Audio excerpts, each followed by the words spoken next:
The grease was popping when she reached for the flour. No measuring cup in sight, just her hand tilted at the angle her mother taught her. Black kitchens held tricks no cookbook could capture and no culinary school ever wrote down. Here are 30 oddly useful African American cooking tricks that actually work. Every black kitchen had one, and you knew exactly where it sat. The coffee can, sometimes a mason jar, sometimes an old Crisco tin, lived on the back of the stove or just beside it, always within reach. After every pan of bacon, every batch of fried pork chops, the grease got poured through a strainer or sometimes just a piece of cheesecloth draped over the rim. That rendered fat became the foundation of nearly everything, from eggs fried until the edges went lacy and crisp, to green beans simmered low with onion and a dollop of that golden fat stirred in at the start. During the Great Migration, families carried their grease cans north to Chicago and Detroit, and during the Second World War, the government actually asked households to save their cooking fat for the war effort, turning a kitchen habit into patriotic duty. She just called it Tuesday, and the woman who kept that can full was the one whose kitchen always smelled like something good was about to happen. Before nonstick coatings and ceramic pans lined every shelf, there was cast iron, heavy and black, and passed down like jewelry. The trick was never a single act of seasoning, but years of daily use, layer after layer of rendered fat bonding to the iron through heat and repetition, building a surface so slick that eggs slid across it like water on glass. Your grandmother never read about polymerized oil. She just knew. She knew you never put soap in that skillet, never let it sit in water, never handed it to someone who did not understand. After cooking, she wiped it clean with a rag, set it back on the burner to dry, then rubbed a thin coat of grease inside before putting it away. That pan held the memory of 10,000 meals, and every one of them made the next one better. When she died, the skillet was worth more than anything else in the kitchen, not for what it cost, but for what it carried. Whoever got that pan got her hands. Stewed tomatoes could turn sharp and sour if you let them, especially the ones canned at the end of summer when the fruit came in fast and acidic. The fix was a pinch of sugar, sometimes two, stirred in while the pot was still bubbling. It did not make the tomatoes sweet. It rounded them out, pulled back that bite that sat on the back of your tongue. This trick showed up in spaghetti sauce, ladled over white rice, in tomato gravy, spooned across biscuits, in the base of any stew where canned tomatoes formed the backbone. She never explained why it worked. She just tapped the sugar bowl with a teaspoon, let a little fall in, stirred once, and tasted. If you asked, she might say the tomatoes were angry and needed calming down. That was all the science you were going to get. There was no thermometer clipped to the side of the pot, no digital readout blinking on the counter. She knew the oil was ready because she heard it, a flick of water from wet fingertips, a tiny crackle of flour pinched and dropped from above, or just the sound the grease made when it hit that precise shimmer, a low hiss shifting into a sharp, confident pop the moment something touched the surface. That sound meant 350 degrees, give or take, and she was never wrong. Kids learned to stay back when the popping started. They also learned to listen, because one day they would stand over that pot themselves. The women who fried fish on Friday nights could judge temperature by ear, the way a piano tuner judges pitch, and the chicken that came out of their oil was golden every single time. Nobody fries with that same ear anymore, because nobody stands close long enough to learn. If the sound of hot grease was the first lesson, the sink full of greens was the second. Nobody skipped the washing, and nobody washed them only once. Collards came in from the garden or the market with grit buried in every fold, tiny grains of sand that no amount of shaking could remove, and sometimes a caterpillar curled tight against the stem. The first wash was cold water and a splash of vinegar, leaves pulled apart and swirled until the water turned brown. Drain, fill again. Second wash, same thing. Slower now, each leaf turned over and inspected. Third wash, and if the water still showed dirt, a fourth. Some women soaked the greens in salt water for an hour before the washing even started. You never rushed it. A single grain of sand in a finished pot could ruin Sunday dinner, and the woman who served gritty greens would hear about it for years. That ritual at the sink was not cleaning. It was preparation, patience, and proof that you respected the people who were going to eat. Round steak cost next to nothing at the butcher counter because it was tough as shoe leather and nobody with money wanted it. But a woman with a box of Arm & Hammer and 40 minutes of patience could turn that slab into something that fell apart on the fork. A teaspoon of baking soda rubbed into the surface, left to sit for half an hour, then rinsed clean before seasoning. The alkaline powder raised the pH just enough to keep the proteins from seizing up tight during cooking, leaving the fibers loose and tender even over high heat. Nobody in those kitchens used the word pH. They just knew that a little soda and a little time could make a cheap cut taste like it came from a different animal. The same trick worked on stew meat cubed small and browned hot, turning what should have been chewy into something that melted into the gravy. That box of baking soda earned its place on the shelf 10 times over. Time equals 1 second. She never cooked anything the same day she seasoned it. The chicken got salted, peppered, dusted with garlic powder and paprika, maybe a little onion powder rubbed into every crevice, then covered with wax paper and left in the icebox overnight. By morning, the salt had pulled moisture to the surface and drawn it back in, carrying the seasoning deep into the flesh where heat alone could never push it. Pork chops got the same treatment. So did roasts. The trick was time, and time was the one ingredient that cost nothing. This was not brining, not marinating, not anything with the French name attached. It was just letting the meat sit with its seasoning long enough to become something better than it started. You could always tell the difference between chicken seasoned an hour before frying and chicken that spent the night with its spices. One was food, the other was a memory. A single smoked ham hock could flavor a pot big enough to feed 8 people for 2 days. That was the trick, born out of necessity so deep it became philosophy. Meat was expensive. Beans, rice, and greens were not. So the meat became a seasoning agent rather than the center of the plate, dropping its smoke and salt and fat into whatever surrounded it, while the cheaper ingredients did the heavy work. A piece of salt pork the size of a deck of cards could transform a bland pot of pinto beans into something rich and layered. A few strips of bacon rendered at the bottom of a Dutch oven became the base for cabbage that tasted like it had been cooking for a lifetime. Women who could not afford a roast every week still put meals on the table that tasted like abundance because they understood that flavor does not require volume.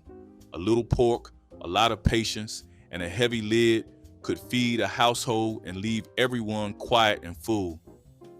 It sounds like superstition, and maybe part of it was, but the copper penny dropped into a pot of collard greens showed up in kitchens from rural Georgia to the south side of Chicago. The idea was simple. Copper helped the greens hold their color during the long, slow cook, keeping them from turning that dull olive brown that made even the best pot look tired.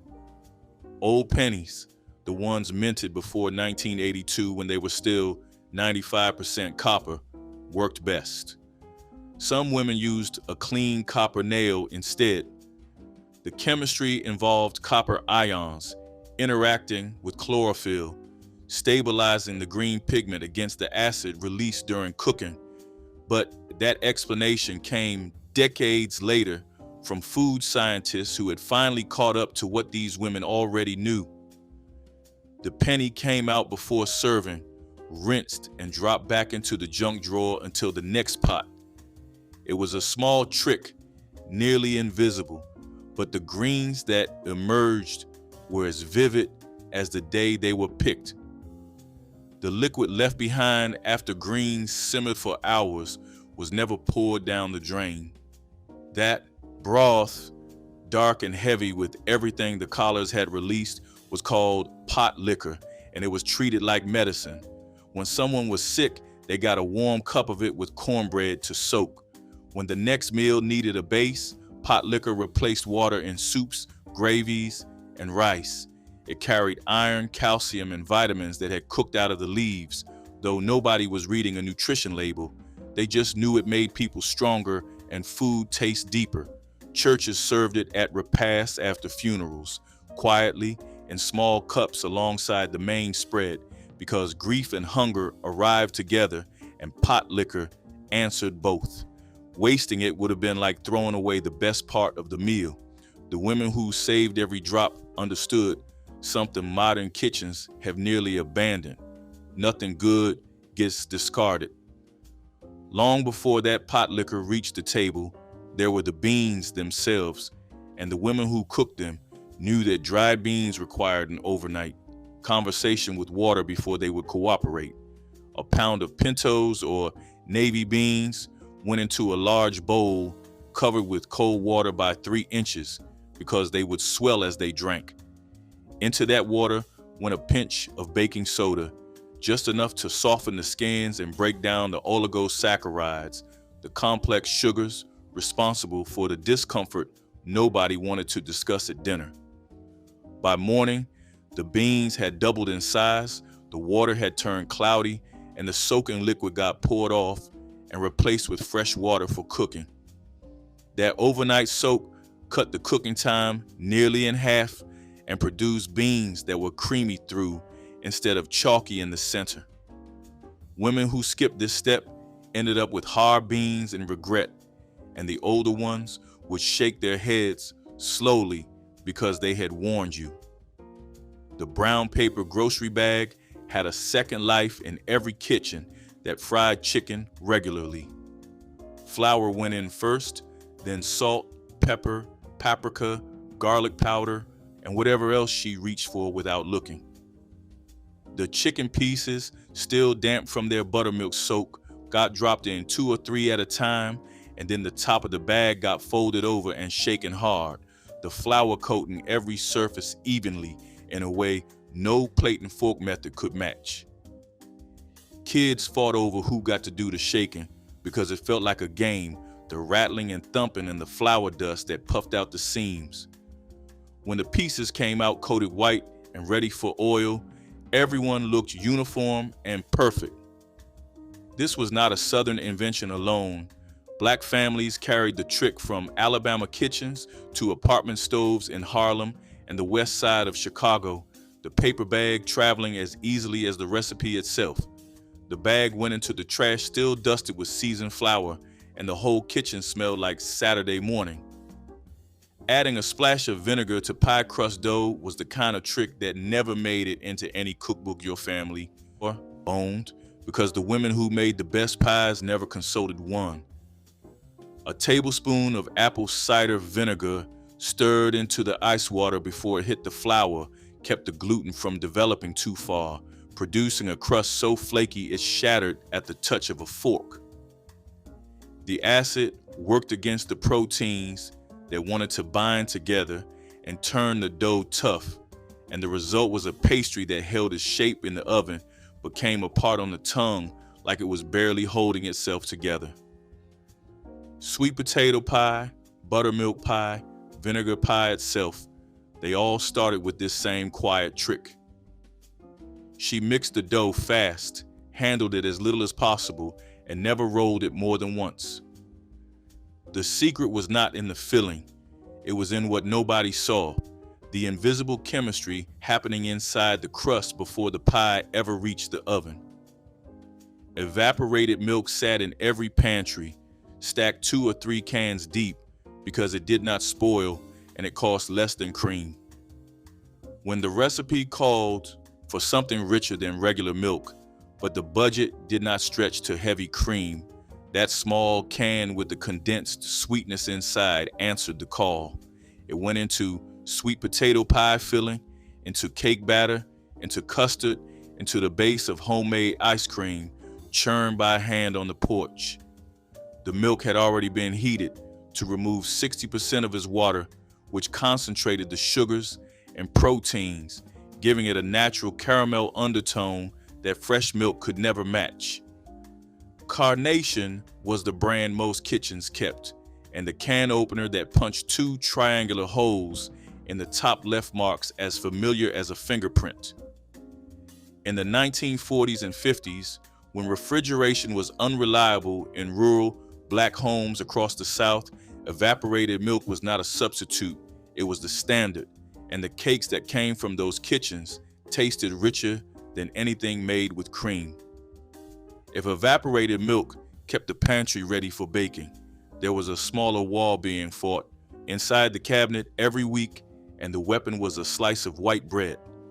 Brown sugar hardened into a solid brick the moment you turned your back on it, and the only thing that stopped it was a piece of bread dropped right into the bag, sealed tight and left alone. By morning, the bread had given up its moisture to the sugar, going stale while the brown sugar softened back into something you could scoop. Kids who found that dried out bread slice always pulled it out like something was wrong. But it belonged. It had done its job. The same trick kept cookies chewy in a tin, a fresh slice tucked in beside them for days. Nobody explained the science.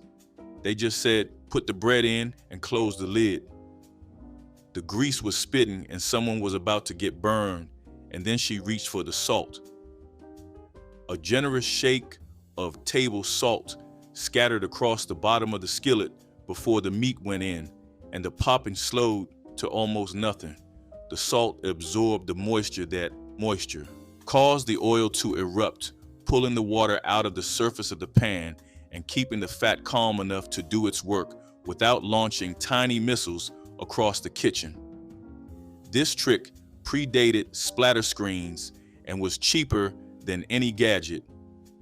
In the 1950s and 60s, when a Saturday fish fry meant standing over a deep pot of oil for an hour, a handful of salt in the bottom could mean the difference between a peaceful kitchen and a trip to the sink with a burned forearm.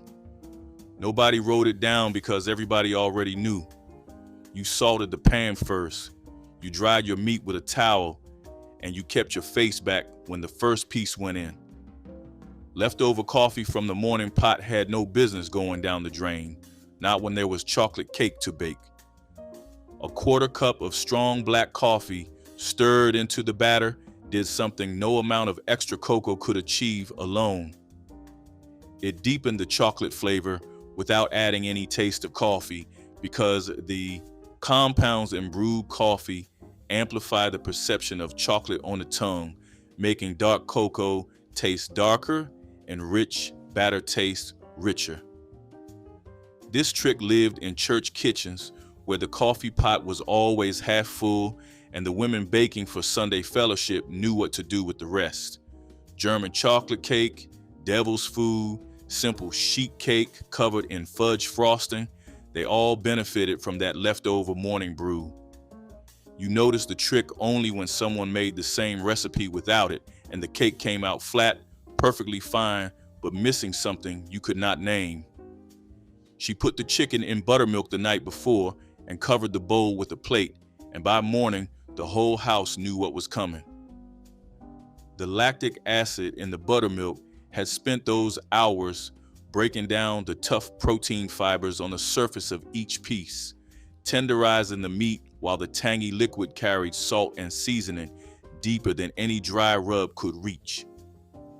When the chicken hit the seasoned flour, the buttermilk coating made everything stick, building the kind of crust that cracked when you bit through it and stayed crispy even after the plate cooled. This was the trick behind every legendary Sunday fried chicken in every black church kitchen from Mississippi to Michigan. The women who soaked that chicken were not following a recipe. They were following their mothers. And the ones who lost their mothers young spent years trying to get the timing right, the ratio of acid to salt, the way the flour should feel between the fingers. Some of them never did. Beans boiling over, rice foaming up the sides of the pot, pasta water climbing toward the rim like it had somewhere to be. The fix was a finger's worth of butter rubbed around the inside lip of the pot, a thin ring of fat that broke the surface tension of the bubbles before they could crest and spill.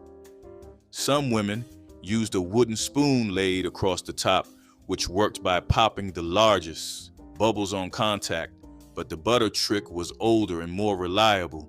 It also left a faint richness in whatever was cooking below, a quiet bonus nobody complained about. This trick came out of kitchens in the 1940s and 50s, where a single burner might hold a pot of beans for hours while someone worked and nobody was home to watch the stove. The butter ring kept the pot from boiling over and burning on the element, preventing a mess and a ruined meal in one small gesture. No special tools, no expensive solutions, just butter, a steady hand, and the quiet confidence of someone who had cleaned up enough spills to prevent the next one. And if butter could calm a pot of boiling beans, the cast iron skillet could make or break an entire pan of cornbread. The trick was not in the batter, it was in the temperature of the skillet itself. The pan went into the oven empty while it preheated, or sat on the stovetop over medium-high heat until a pat of lard or bacon grease dropped inside, sizzled, and slid across the surface in a thin, smoking sheet. Then the batter went in, and the sound it made, that aggressive hiss of cold, wet meeting screaming hot iron, was the sound of the crust forming. That crust, golden and crisp on the bottom and edges, pulling away from the sides with a faint crackle, was the entire point. Cornbread baked in a cold pan was just bread. Cornbread from a hot cast iron skillet was an announcement. Real Southern black cornbread used white cornmeal and no sugar, and the women who made it would correct you firmly if you tried to sweeten it. The water left over from boiling potatoes was cloudy, starchy, and looked like something you should pour out. Instead, it went into bread dough. The starch in that potato water fed the yeast more efficiently than plain water ever could, producing a faster rise and a softer, more tender crumb that stayed fresh a day longer than bread made without it. During the Depression, when families could not afford to waste a single ingredient, this trick turned a pot of boiled potatoes into two meals, the potatoes themselves and the bread that rose from their cooking water the next morning. Potato rolls, dinner rolls, sandwich loaves, they all came out lighter and chewier when that reserved liquid replaced the water in the recipe. The trick survived because it worked so well that even women with full pantries kept doing it, not out of necessity, but out of habit and respect for the results. The bread just tasted better, and the hands that taught it never called it a hack. They called it common sense. 2 cast iron skillets and a piece of chicken could produce something no oven or grill could match. The chicken, usually a thigh or a butterfly breast, went skin side down into a hot oil skillet, and then a second skillet, just as heavy, was placed directly on top of it, pressing the meat flat against the heat. The weight forced every inch of skin into contact with the surface, rendering the fat evenly and crisping the skin until it shattered like glass between your teeth. Pork chops got the same treatment, pressed thin and seared hard, the edges browning in seconds under that unforgiving weight. This was how you cooked when you had no broiler, no grill, no oven that held its temperature, just 2 pieces of iron and a stove. The women who pressed meat this way did not learn it from television. They learned it standing next to someone who was already doing it, and the lesson lasted exactly as long as the cooking itself, no longer. The greens had been simmering for 2 hours, soft and dark and fragrant, and then right at the end, she reached for the vinegar. A splash of apple cider vinegar, sometimes white, stirred in during the last 5 minutes of cooking. It did not change the flavor the way you would expect. It brightened it the way opening a window brightens a room, lifting the deep, smoky heaviness of the pot liquor and making every bite feel sharper, more alive on the tongue. The vinegar cut through the richness of the ham hock fat without erasing it, and the greens went from good to unforgettable in a single stir. This was a finishing move, not a seasoning step, and the timing mattered. Too early and the acid cooked out. Too late and it sat on top instead of weaving through. She added it without measuring, the way she did everything, and the greens tasted exactly the way they were supposed to taste, like hers. When a dish had to travel, whether to church, to a funeral, to a family reunion 3 towns over, the trick was not a cooler or a warming bag. It was newspaper and towels. A casserole dish pulled hot from the oven got wrapped first in a clean dish towel, then in several layers of newspaper, and then sometimes in another towel on top of that. The insulation held the heat for hours, keeping the food warm enough to serve long after the car ride ended. In the 1960s and 70s, when black church suppers could draw 50 people and every woman brought a dish, the parking lot was full of women carrying newspaper wrapped bundles like gifts. The paper absorbed any condensation, the towels cushioned the dish, and the whole system cost nothing. Aluminum foil helped, but newspaper worked better because it trapped the heat in layers rather than conducting it away. The food arrived hot, the woman who brought it arrived proud, and nobody needed to ask how she kept it warm. If wrapping food in newspaper was about getting a meal safely to the table, roasting sweet potatoes instead of boiling them was about what happened once it got there. The difference between a boiled sweet potato and a roasted one was the difference between a side dish and a sermon. Roasting at high heat for over an hour caramelized the natural sugars inside the flesh, turning them brown and concentrated and impossibly sweet, producing the potato so soft it collapsed when you split it open, the steam rising like a sigh. That roasted sweetness was the foundation of every real sweet potato pie, the kind that did not need much added sugar because the potato had done the work itself. Boiling washed those sugars out into the water and left the flesh watery and pale. The women who knew the difference never boiled. They wrapped each potato in foil, set them in a hot oven, and let time and heat do what they had always done. The pies those women made are still the standard. The women themselves are not all still here. No toothpick, no timer going off on the counter. She opened the oven door, pressed one finger gently into the center of the cake and closed it again. If the cake sprang back, it was done. If her finger left a dent, it needed more time. If the surface jiggled, she did not even bother pressing, just shut the door and waited. That press was calibrated by years of baking in ovens that ran hot on one side and cold on the other, ovens with no accurate thermostat, ovens where you learned the machine by failing in it enough times to stop failing. She could also tell by listening, because the cake still baking made a faint bubbling sound that went silent when the center finally set. Younger women tried to learn the press, tried to feel what she felt under that fingertip, but it took years to develop the touch, and some of them ran out of years before the woman who could have taught them was gone. The cakes they bake now are good. They are not hers. Frying oil was never used once and thrown away. After the chicken was done, after the fish was fried, the oil cooled in the pot until it could be handled, then got poured slowly through cheesecloth or a fine, mesh strainer into a clean jar. The cloth caught the burnt crumbs and stray batter that would turn the oil rancid if left behind. What came through was clear, golden, and ready for the next time the skillet came out. Some households kept their frying oil for weeks, topping it off with fresh oil as needed, the flavor deepening with every use. In the 1950s, a gallon of cooking oil represented real money, and pouring it out after one batch of fish would have been unthinkable. The oil carried the ghost of every meal it had touched, and some women swore the third fry was the best because the oil had finally learned what it was doing. A pot of dried beans with a whole smoked ham hock dropped in at the start was not a recipe.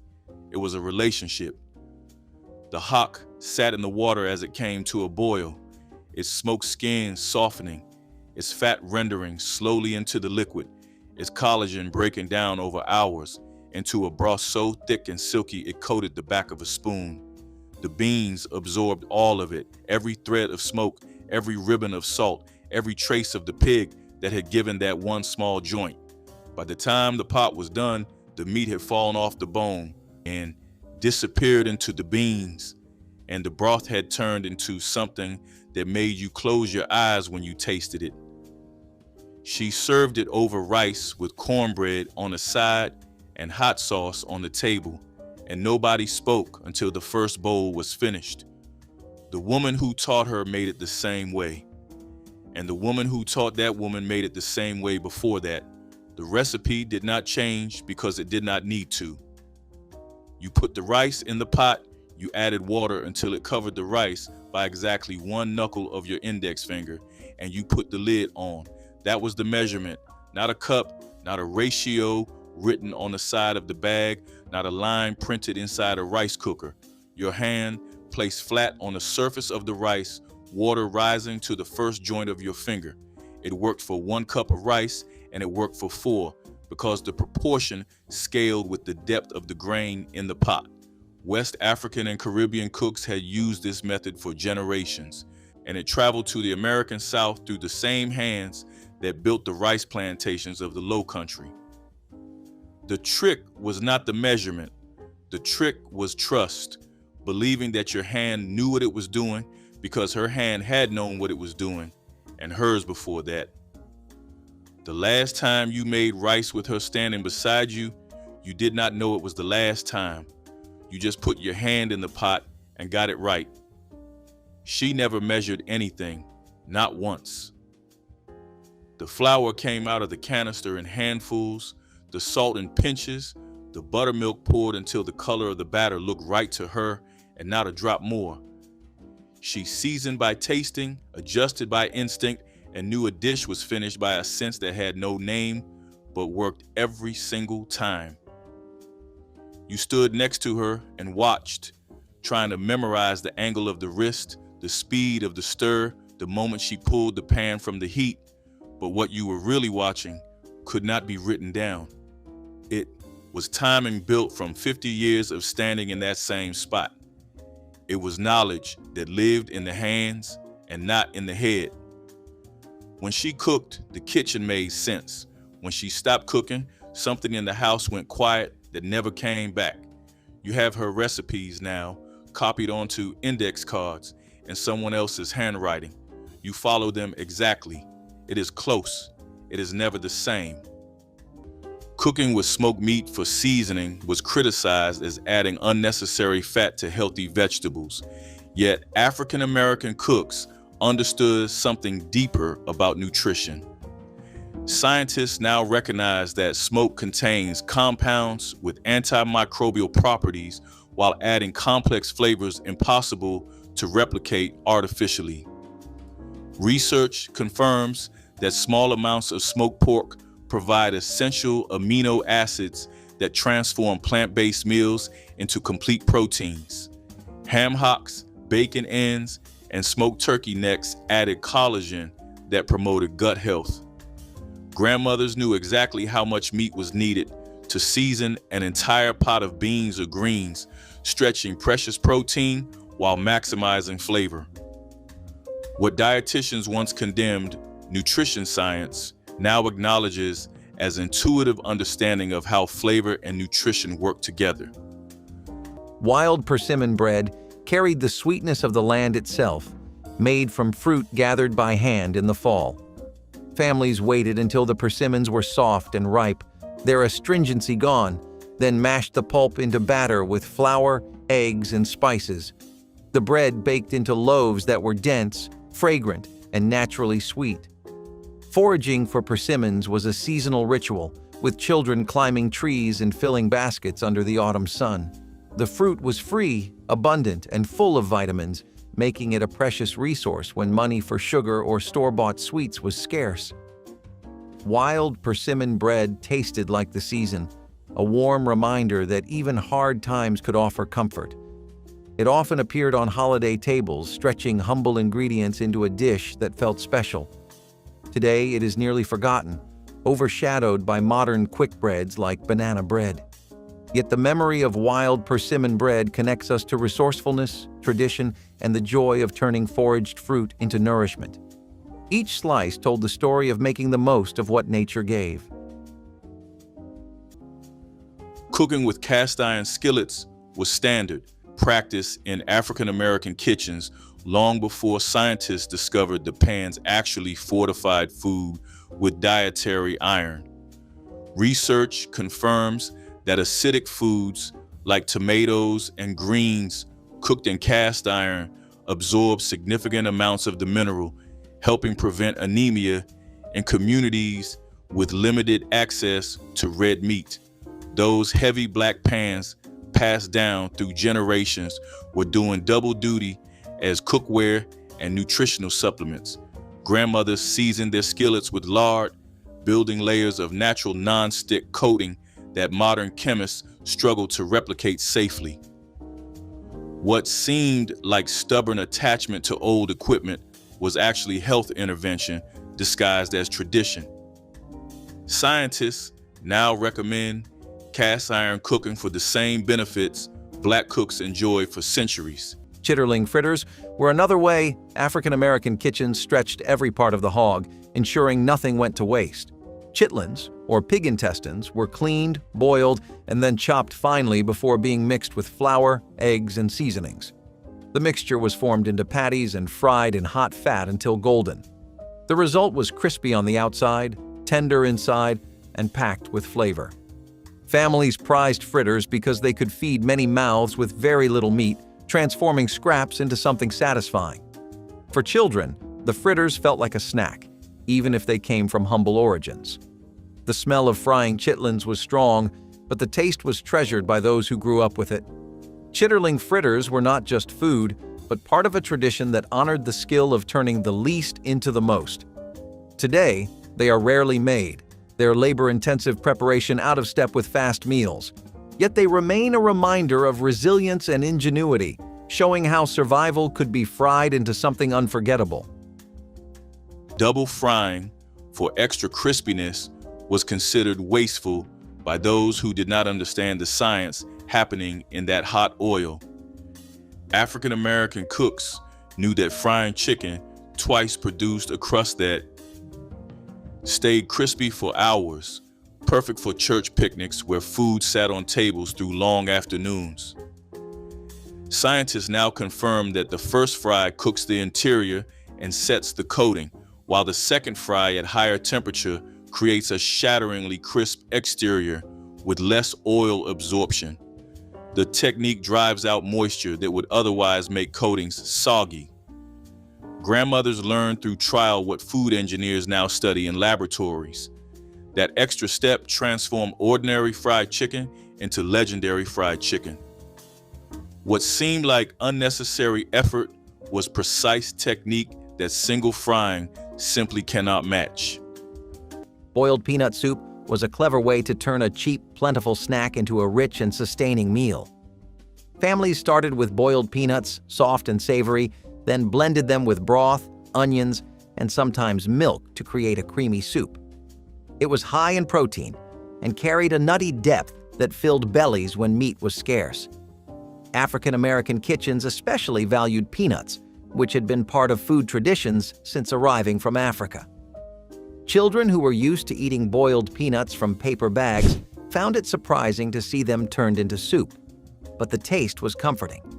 For many, it was a dish of invention, born of necessity yet delicious enough to be remembered fondly. Peanut soup showed the creativity of cooks who could stretch a handful of legumes into a meal for an entire family. Though rarely seen today, it reflects the ingenuity of those who could not afford to waste anything. Boiled peanut soup was both survival and celebration, served warm with pride. Cooking collard greens for hours was dismissed as overcooking vegetables into mush, yet African American grandmothers knew something nutritionists took decades to confirm. The long, slow simmer breaks down tough cellulose fibers that human stomachs struggle to digest, releasing nutrients that quick-cooked greens keep locked away. Scientists now understand that extended cooking times make minerals like calcium and iron far more bioavailable. Families gathered around pots that simmered all Sunday morning, filling kitchens with that unmistakable aroma of greens seasoned with smoked meat. What seemed like patience born of tradition was actually sophisticated food science, practiced without laboratories. Those hours at the stove created meals that nourished in ways fast cooking never could. Ash cake. Cornbread was a survival trick passed down through generations, made when ovens or pans were not available, yet cornmeal was plentiful. Cooks mixed a simple batter of cornmeal, water, and salt, then wrapped it in cabbage or collard leaves to shield it from the dirt. The bundle was buried directly in hot ashes, where it slowly baked until firm and fragrant. When pulled from the fire and unwrapped, the bread carried a smoky flavor and a rustic crust unlike anything from a modern oven. Families prized this method because it cost nothing and could be done outdoors, whether on plantations, homesteads, or during long field days. For children, unwrapping the leaves felt like opening a hidden gift, revealing warm bread inside. Ash cakes filled bellies with little effort, connecting people directly to the earth and the fire that cooked it. Today, this trick is nearly forgotten, overshadowed by easy oven-baked cornbread. Yet it reminds us that ingenuity often comes from necessity, and a simple pile of ashes could produce a meal of strength and comfort. Drinking pot liquor from greens was a practice that made outsiders cringe, yet African American families treasured every drop of that dark, rich cooking liquid. Modern nutrition research confirms what grandmothers always knew, that broth contains concentrated vitamins and minerals that leach from the greens during cooking. Scientists discovered pot liquor holds more nutritional value than the vegetables themselves, packed with water-soluble vitamins B and C. Families would sip it warm from cups or soak cornbread until it softened into a nourishing meal. During lean times, this liquid gold stretched resources while delivering essential nutrition. What doctors now call nutrient-dense broth, Black families simply called pot liquor, and they never wasted a single precious drop. Slab bacon. Grease cookies were a sweet born out of thrift, when butter was scarce and nothing could be wasted. Families saved every drop of bacon grease in jars, using it not only for frying, but also for baking.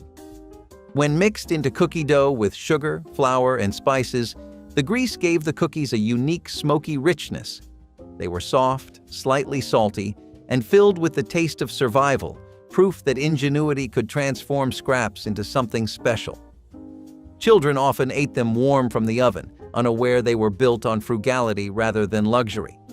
These cookies carried the story of resilience, turning what others might discard into dessert. They were common in households where bacon was a rare indulgence, stretching its value far beyond breakfast. The smell of these cookies baking lingered in kitchens, a blend of sweet and savory unlike anything from store-bought treats. Today, they are nearly vanished, their memory tied to hard times. Slab bacon grease cookies show how even hardship can leave behind flavors worth remembering. Using molasses instead of white sugar was considered old-fashioned and unsophisticated, a mark of poverty rather than deliberate choice.